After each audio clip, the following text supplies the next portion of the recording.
Он своим творчеством сумел, так сказать, возвысить кинематограф до высот соседствующих, более старших видов и жанров искусства. Это первая причина.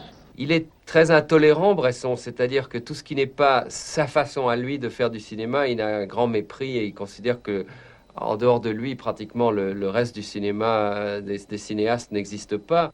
J'ai le sentiment d'avoir appris à être difficile dans mon choix pour tout. Bon, je pense que j'avais ça en moi, mais je crois que Bresson m'a servi de révélateur. I mean, I think it's extremely difficult to make a film like Bresson does because he makes it appear so simple.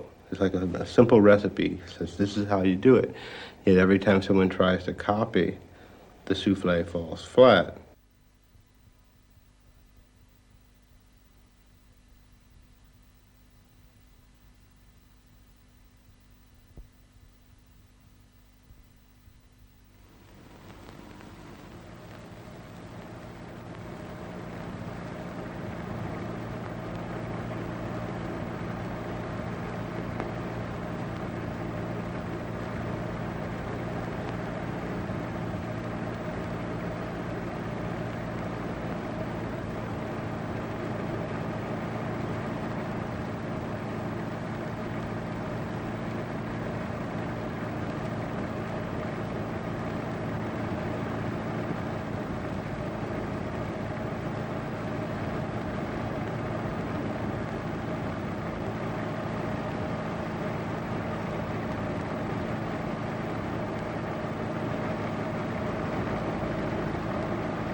Danke, meine Herren Offiziere.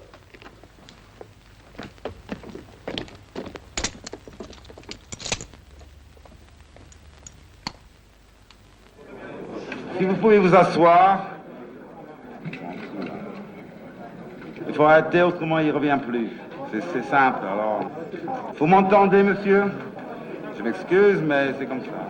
Could you please sit down? Could the cameraman sit down, please? And that means you. Het filmfestival van Cannes. De 81-jarige Franse filmer Robert Bresson geeft een persconferentie ter gelegenheid van de première van zijn nieuwste film. Het is voor het eerst in lange tijd dat deze cineast, die gewoonlijk de publiciteit schuwt, zo in de openbaarheid treedt en zich laat filmen en fotograferen. Bon, on commence de conférence de presse du film que vous venez de voir, L'argent. Alors, à qui la première question? Who has the first question? Oui? I didn't understand exactly why the wife of Yvonne leaves him. À qui vous adressez la question? Je n'ai pas compris non plus. La question, c'est pourquoi la femme d'Yvonne le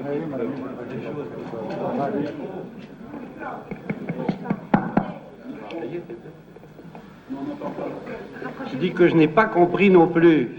La femme non plus, personne n'a compris. Il ne s'agit pas de comprendre, il s'agit de sentir, ce n'est pas la même chose. It's not a question of understanding, it's a question of feeling, which is not exactly the same thing. Monsieur Bresson, je trouve votre film pas très plaisant, mais intéressant. Vous avez une écriture tout à fait spécifique que je qualifierais de frustrante pour le spectateur. Si vous êtes d'accord avec cet adjectif-là, qu'est-ce que vous en pensez? Et pourquoi faites-vous des films frustrants pour les spectateurs? Pourquoi faites-vous des films quoi? Why do you make films that frustrate the spectator? And do you agree that you do? Oui. Frustrant pour le spectateur. Frustrant. Ah oui.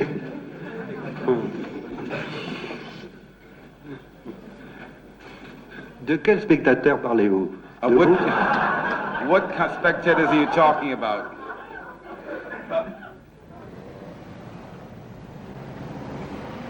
Bresson is geen bekende naam bij het grote publiek.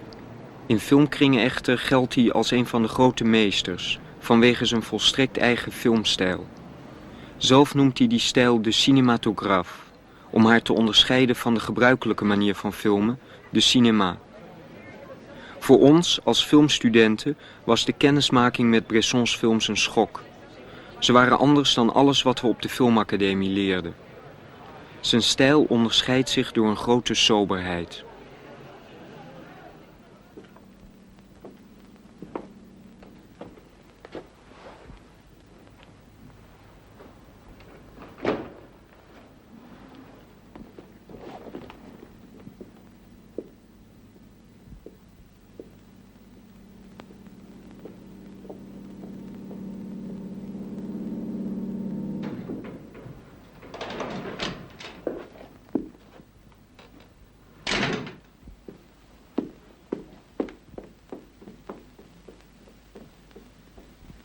Tu sais où tu vas? Oui, Où? chez lui. Il n'habite nulle part. Il a un logement.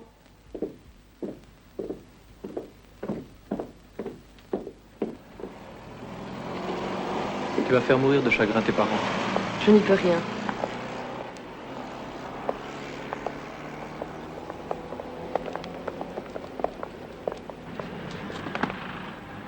Tu l'aimes tant que ça? C'est toi que j'aime, Michel. Lui, c'est autre chose. Pas un véritable amour. Quoi alors? Je ne sais pas. Il m'a demandé d'être ici à 5 heures et j'y suis. Il se peut qu'il ne vienne pas du tout. Et voilà.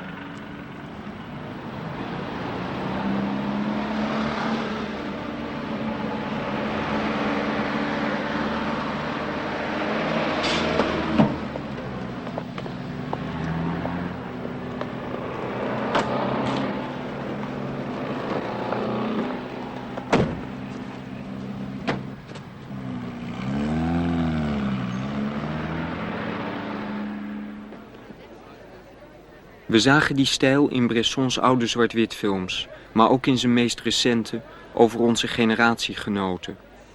We besluiten het nader uit te zoeken. Maar Bresson wil niet gefilmd worden. Hij weigert het al jaren, zegt hij door de telefoon.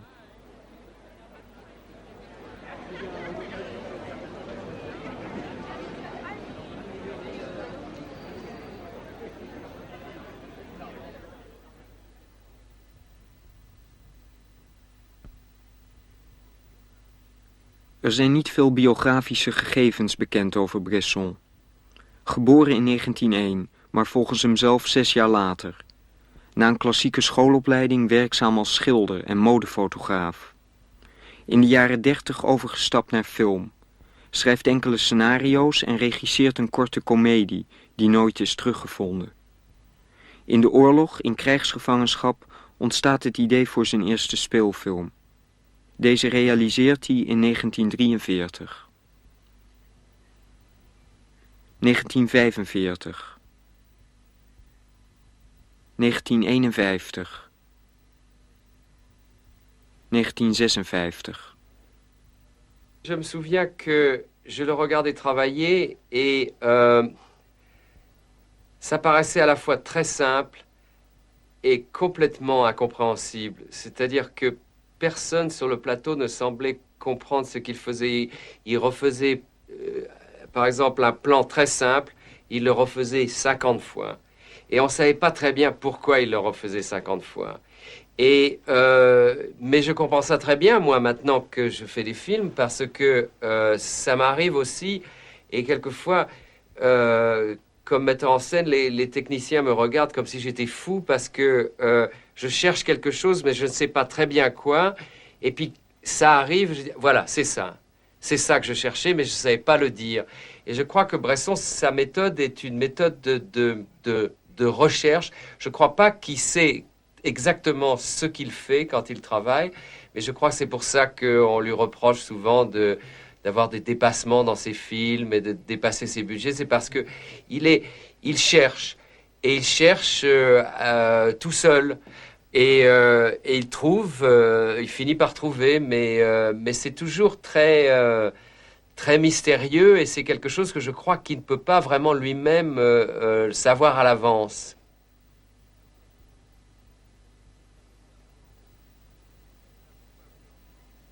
Il nous a beaucoup influencés parce qu'il a été notre modèle, il a été notre exemple d'un homme qui refusait toutes les concessions commerciales et qui faisait du cinéma pur, et qui était, de tous les Français, il était vraiment l'auteur, celui qui concevait son film depuis le départ jusqu'à l'arrivée. Donc il était le maître d'œuvre solitaire et total de son œuvre, et dans ce sens, nous l'admirions tous beaucoup. Je ne peux pas dire que ni Truffaut, ni Godard, ni Chabrol, ni même Rohmer, en fait, ne sont des gens qui ont vraiment... Leur cinéma est très différent de Bresson, et le mien aussi, j'imagine. Encore que peut-être les gens disent que je suis celui qui a été le plus influencé par Bresson, mais en fait, certainement, il a été notre phare, l'homme que nous admirions, et nous voulions tous être Bresson. 1959. 1962. Мы изучали западное кино у себя в институте в Москве, но эти фильмы, которые я смотрел, не входили в эту программу. Меня интересовали другие проблемы. То есть меня интересовали картины, которые я сам разыскивал в нашем архиве, киноархиве, синематеке. Так сказать, меня поразила совершенно Жанна Дарк своей какой-то абсолютной независимостью от зрителя, своей совершенно полной несовместимостью до такой степени, что, так сказать, перед зрителем эта картина возникала не как зрелище, а как кусок природы и жизни. Хочешь, смотри на нее, хочешь, не смотри. Хочешь, принимай этот фильм, так сказать, как искусство, хочешь, не принимай. То есть вот такая независимость от своего творчества, от мнения зрителей и критики, так сказать, стала для меня навсегда, так сказать, символом поведения, так сказать, режиссера перед лицом публики. Мне близок Бresson именно тем, что среди многих художников, стремящихся к простоте и глубине, он один из тех немногих, который ее сумел достигнуть в своей, так сказать, в своем творчестве. Это так, самое главное, потому что все мы стремимся к простоте. Любой художник, маломальски серьезный, стремится к простоте, и немногим из нас удается этой простоты достигнуть. Брессон среди тех, кому это удалось. 1966. 67. 69. Quand je tournais avec Bresson, il y avait des choses dont je me souviens bien, qui me semblaient assez extraordinaires. C'était d'abord le ton sur lequel il fallait parler, la voix, ce qu'il fait avec la voix, ce qu'il fait avec l'être lui-même, c'est-à-dire je crois qu'il recherche. Après, j'ai analysé ça simplement, comme vous savez, quand on veut perdre un petit peu le contrôle de soi, on peut tourner, par exemple, sur soi-même, plusieurs fois de chaque sens, comme danser, comme ça. Et après, on n'a plus conscience on a comme du poids qui est parti. Et tourner avec Bresson, c'est un peu comme ça à chaque fois, chaque jour, c'est comme ça. On a vraiment le sentiment qu'il s'arrange pour que vous vous vidiez de toute de toute pensée qui serait est-ce que je dois faire ci, est-ce que je dois faire ça, comment est-ce qu'il faut faire, mon Dieu, etc. Plus de questions. Ça se traduisait par exemple par quand je devais parler avec quelqu'un, je regarde souvent, quand je parle, je regarde la plupart du temps les gens dans les yeux. Et là, avec lui, c'était tous les jours, systématiquement, il me demandait de regarder la personne à l'oreille, toujours à l'oreille. Quoi qu'il arrive, je devais regarder la personne à l'oreille. Et c'est très curieux parce que ça change complètement. Évidemment, ça paraît tellement curieux.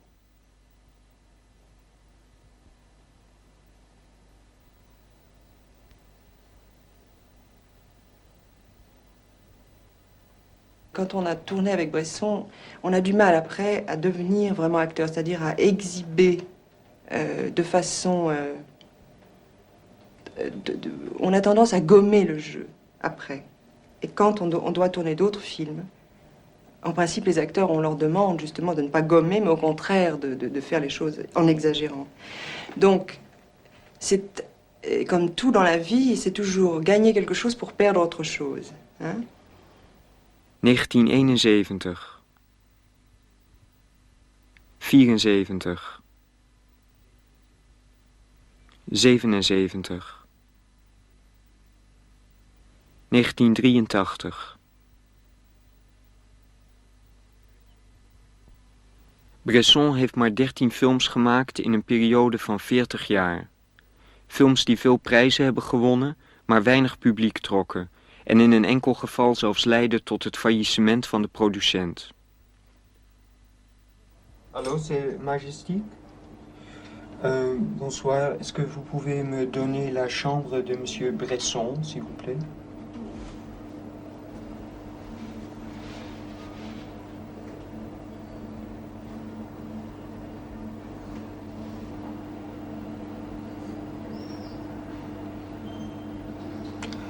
Alors je vais rappeler, merci, au revoir.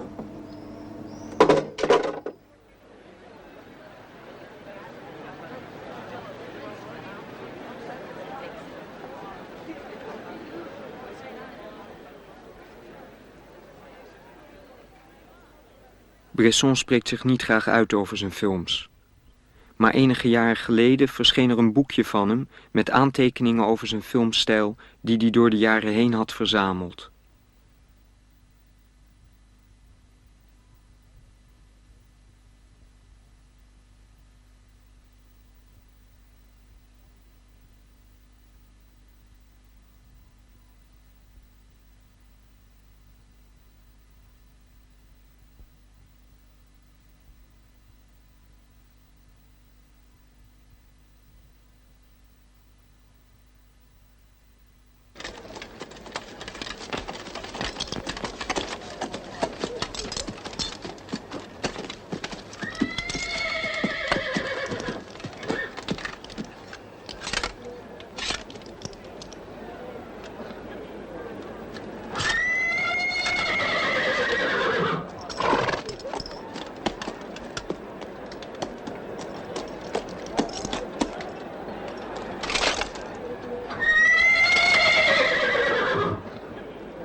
Laszlo.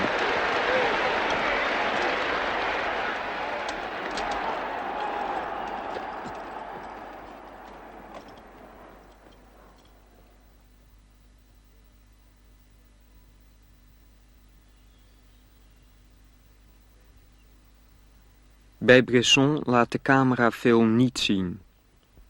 Vaak zien we alleen stukjes, onderdelen van een groter geheel. Hier wordt een heel riddertoernooi weergegeven met slechts een paar beelden, die telkens herhaald worden. Van een vlag, paardenbenen, een lans. Nooit zien we de toernooibaan in zijn geheel. De beelden laten alleen het hoognodige zien, de essentie.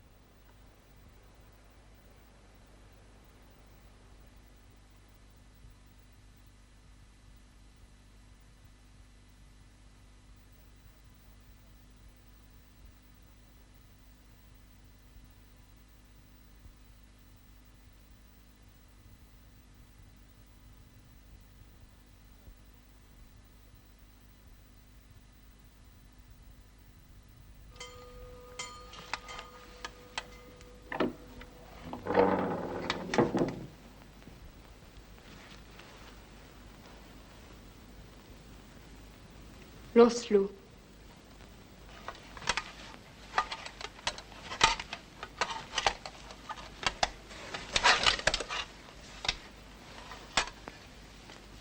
Guenièvre. Tu es vivant et tu es là. Rien plus jamais ne t'écartera de moi. Tout est achevé pour nous autres ici en Bretagne.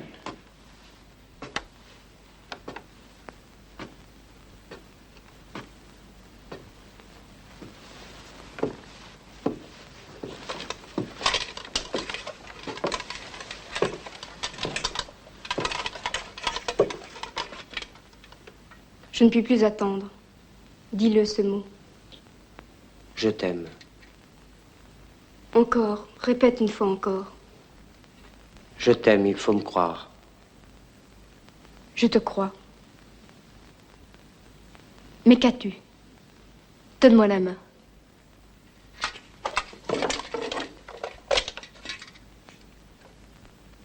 L'autre que tu me caches.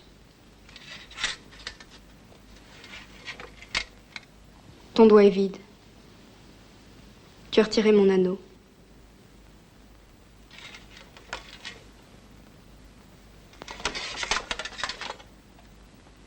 Parle, cesse de m'effrayer. Le Graal, je l'ai vu. Le Graal? Une nuit dans une chapelle en ruine où j'allais prendre refuge. Une voix qui me reprochait fourberie, félonie, mensonge, m'a fait reculer. Cette voix, je l'ai encore dans l'oreille. Tu l'as rêvé. Je ne serai plus ton amant, Guenièvre. Je l'ai juré à Dieu sur mon épée nue. Tu as fait ça? Je l'ai fait. Pour que Dieu t'entende, il t'aurait fallu être délié d'un autre serment. Je te demande de me délier de ce serment-là, Guenièvre. Mais je m'étais donnée à toi tout entière, et tu m'avais prise.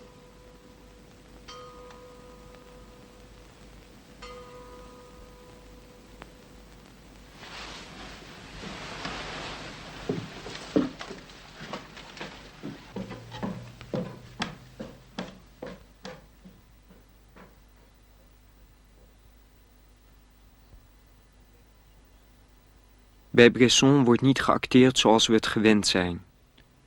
Zelfs de meest emotionele dingen worden hier uitgesproken op vlakke toon en zonder uitdrukking op de gezichten. Het lijkt soms wel of deze personen tegen zichzelf praten. Bresson werkt ook nooit met professionele acteurs. Die horen thuis in het theater, vindt hij. Hij gebruikt uitsluitend nieuwelingen. Modellen noemt hij ze. En hij oefent vaak langdurig met hen om ze de teksten te laten uitspreken zonder enige intonatie.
Après 3 semaines d'efforts, faisant le moins de bruit que je pouvais, j'étais parvenu à séparer dans le sens de la longueur 3 planches.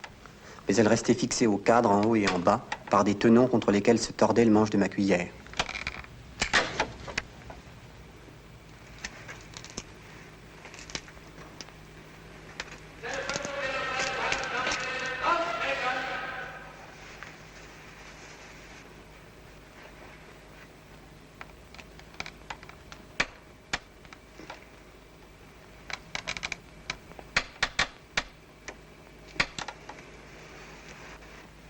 Faire éclater la partie du cadre qui les maintenait, et pour cela me procurer une autre cuillère afin d'exercer une pression suffisante.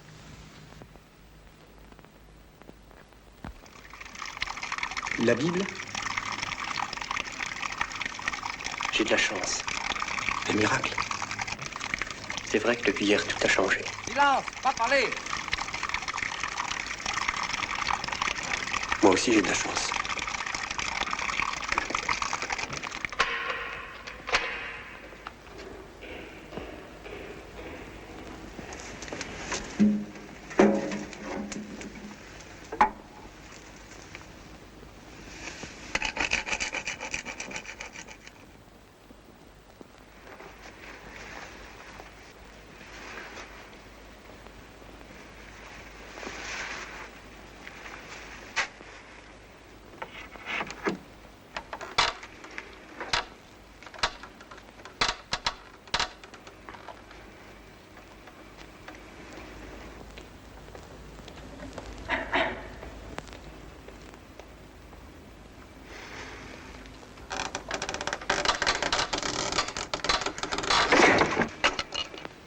Le cadre éclata, mais sur une surface plus grande que je n'avais prévu.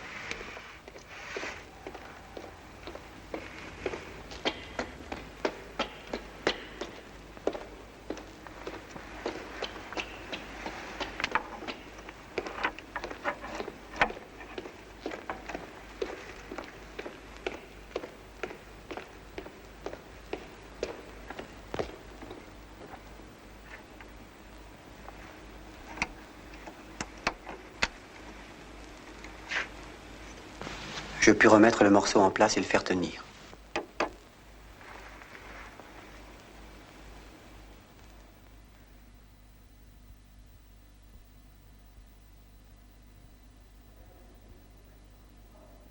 Het lijkt wel of in Bressons films opwinding en spanning expres worden weggehaald. In deze film is de afloop van het verhaal al bekend door de titel. Er is weinig actie en er gebeuren helemaal geen spectaculaire dingen.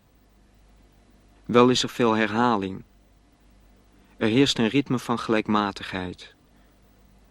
De gevangene vertelt bovendien vaak letterlijk wat er ook al in beeld zichtbaar is. En ook wordt er geen muziek gebruikt om het spannend te maken.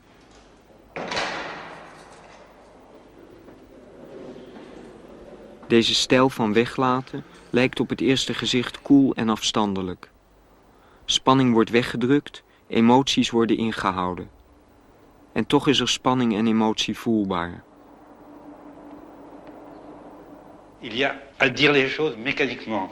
Mais au fur et à mesure qu'on les dit mécaniquement, il y a un passage à l'intérieur de la personne et un retour qui fait que cette mécanique devient vivante.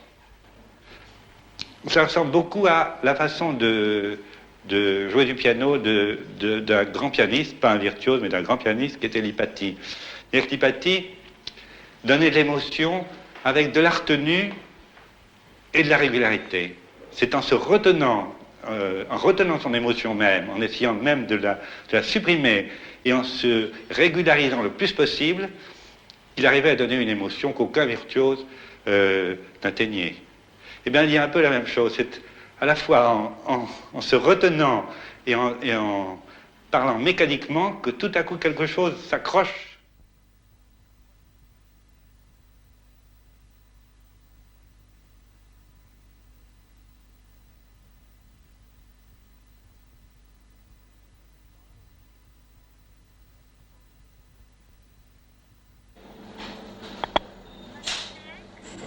Bonjour, est-ce que vous pouvez me donner la chambre de monsieur Robert Bresson, s'il vous plaît?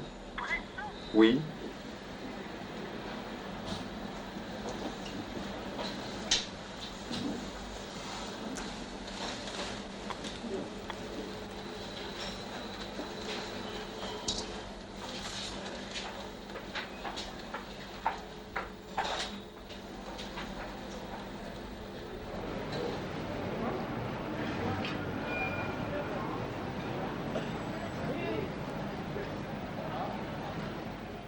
De Amerikaanse regisseur en scenario-schrijver Paul Schrader schreef op 26-jarige leeftijd het boek Transcendental Style in Film, waarin hij de films van Bresson analyseert. I was raised in a religious background, Dutch Calvinist, in which movies were prescribed, forbidden by the church. And so naturally I became interested in movies. And I thought movies were purely secular and kind of forbidden entertainment. And then when I was in college and I happened to see Diary of a Country Priest, it hit like a bombshell because I realized that movies could also address the kind of religious concerns which I was raised with. So that Bresson was kind of a magic catalyst for the forbidden side of my life and the church side.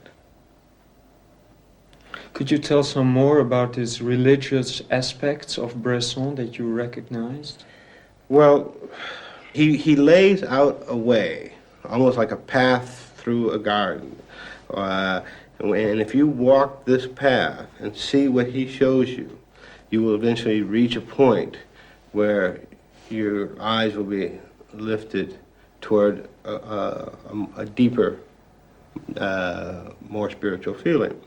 And this is a transcendental style.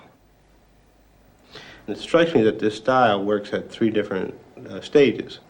One is a meticulous recreation of daily life, to give the viewer the sense that nothing can happen, so that mundane events, the quotidien, over and over again. Often you hear or see the same thing 2-3 times on top of each other. Somebody does something, you see them write about it, and then you hear them narrate about it. And you get the feeling that nothing can happen in this life. It is all daily little pieces. Yet through it all, there's a kind of hint of something that is going to happen. And maybe it's a little bit of music here or there, and a sense of disparity, a sense of unnaturalness between the cold blank stares of the protagonist and the lovingness in which their faces have been selected. There's a tension there, and you don't quite understand what that tension is all about. Then, at a crucial moment, both in the films of Bresson and of Ozu, this disparity explodes. And there's a critical moment where, as if you have a very placid oil field, and all of a sudden, without warning, a gusher occurs. And in Ozu's films, it's often tears. And in Bresson's films, it's a kind of burst of emotional involvement, like at the end of Pickpocket, when he says, Jean, it's taken me so long to come to you. And then the audience is battered by this sudden eruption of emotion, and then there's a peace again. And the peace is usually followed by a symbol and icon, whether that be the burning stake in Jeanne d'Arc, the cross in Country Priest, and that is the stasis.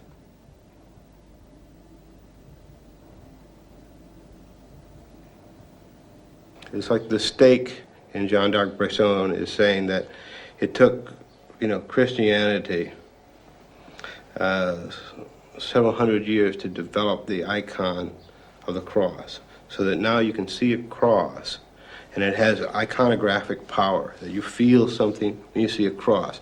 And that was slowly developed through theology and through generations. He says, well, I'm going to do the same thing in an hour and a half in a movie. And I'm going to leave you with an icon, which is this charred stake. And I want you to have the same feeling about that charred stake that you do at the cross. Now, did Bresson ever comment on your views of his work? Oh, I think that when I sent him a copy of the book, or at the time I was working at the book, I had written a couple articles. He wrote a very nice note saying that he found the ideas interesting and perhaps true or somewhat true. But I think he's a smart enough man not to talk about it when he can do it.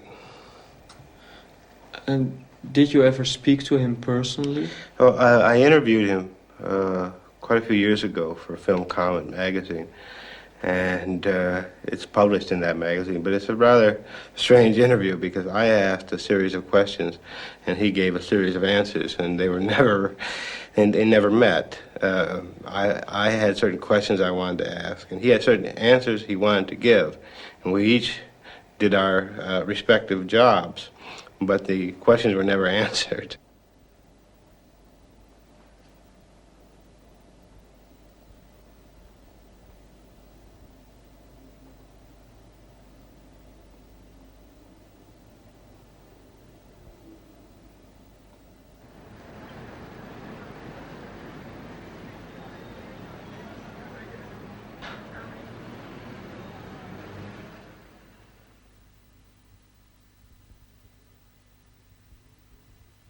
Een jonge dorpspastoor wordt verteerd door een heilig lijden. Hij vindt rust in het aanvaarden van de dood. Een ter dood veroordeelde gevangene probeert te ontsnappen. Door een combinatie van doorzetten en toevalligheden lukt het hem tenslotte. Jeanne d'Arc volhardt tegen enorme druk in haar geloof dat ze door God gestuurd is. De dood op de brandstapel betekent voor haar een verlossing. Het zijn verhalen van lijden en loutering. De hoofdpersonen bereiken tenslotte een verlossing. Het accepteren van hun lot betekent voor hun een bevrijding.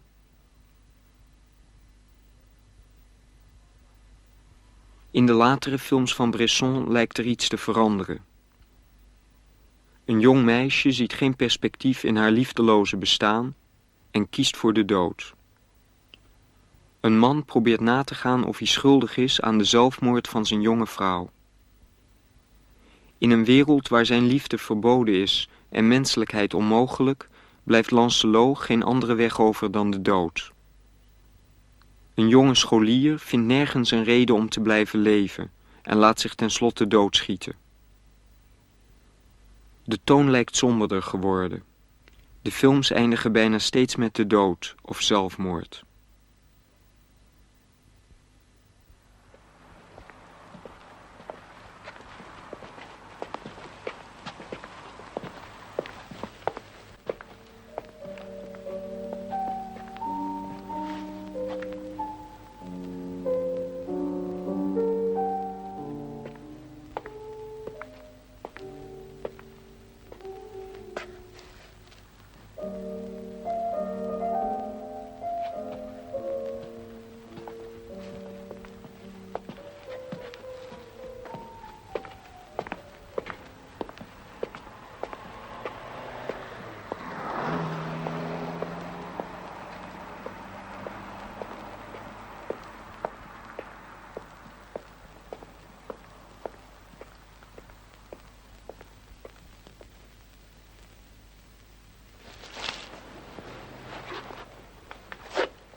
Où va-t-on? Comme tu veux. Ici ou là.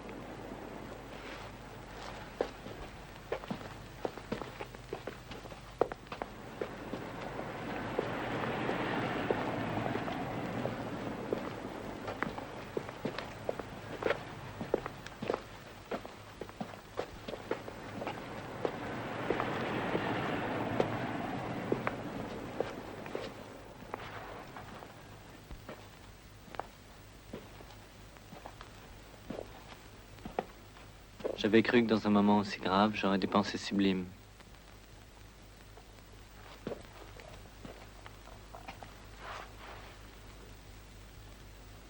Tu veux que je te dise à quoi je pense?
Allô, bonsoir, Monsieur Bresson. Oui, c'est Jurien Rood, l'Hollandais. Oui, je m'excuse de vous appeler à cette heure, mais je voulais demander si vous avez peut-être demain un peu de temps pour nous, comme on avait dit quand on se rencontrait à Paris. Oh non, j'ai vu le film ce matin, oui, mais pour nous, alors...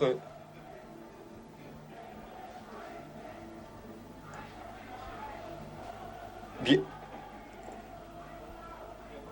Oui, pour venir avec les 2 ou 3 petites questions, c'est comme on avait dit. Alors, une seule, oui.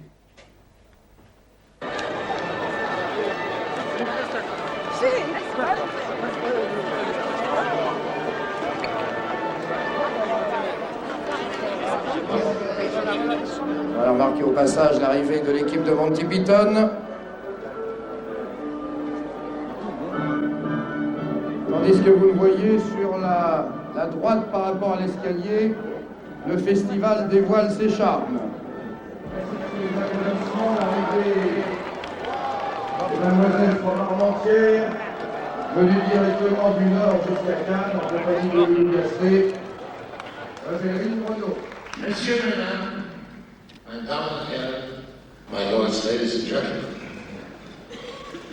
j'ai l'honneur de donner le Grand Prix du cinéma de création à Robert Bresson. De l'argent.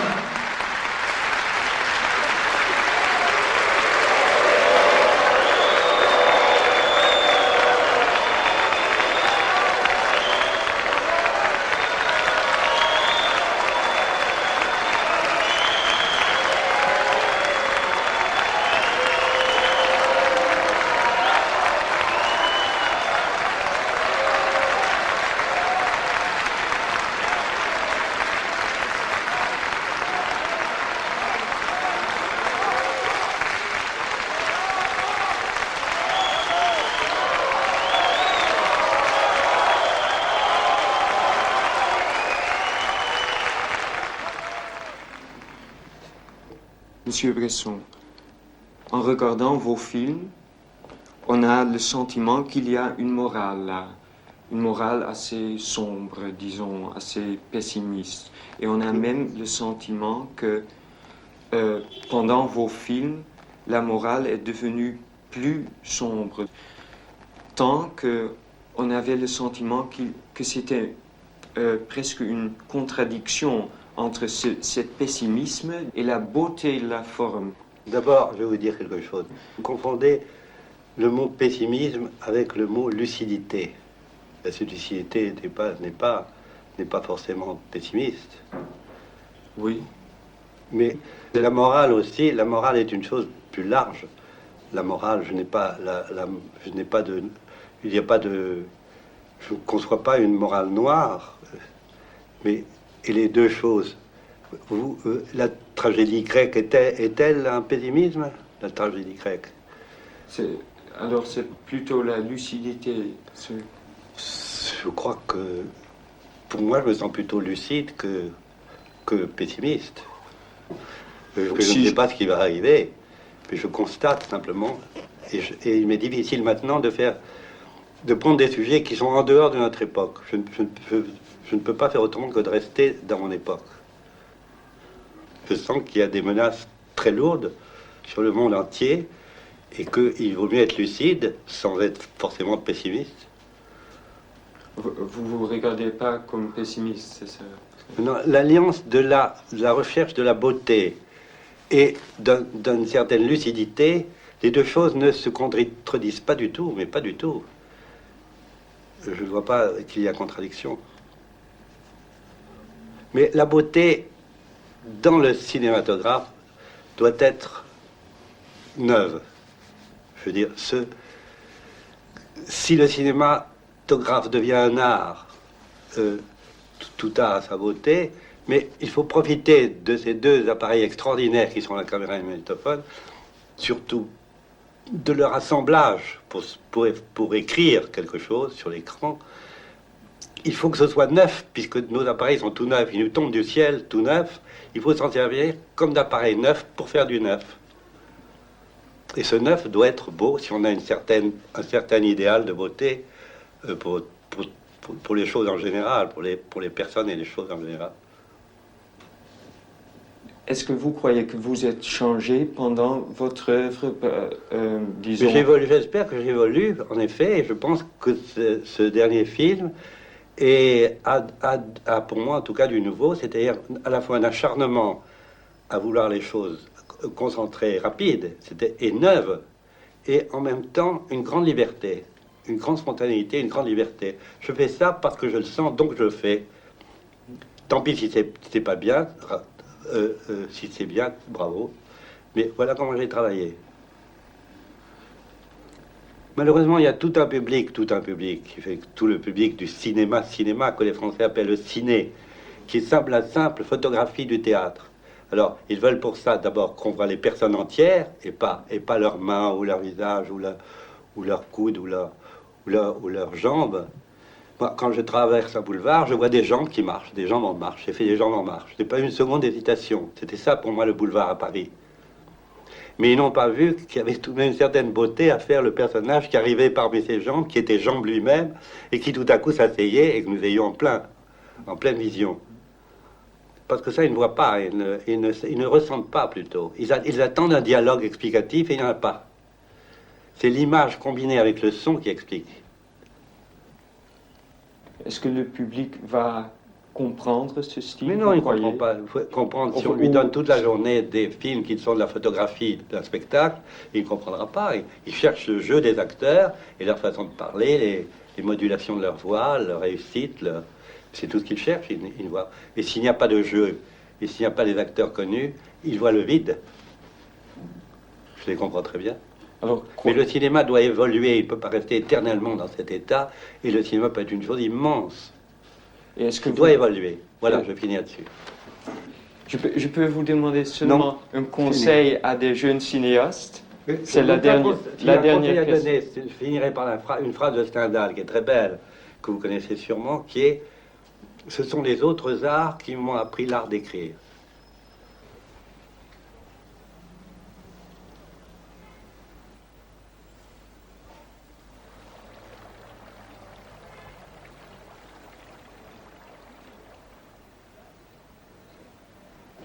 Andrei Tarkovsky pour Nostalgia.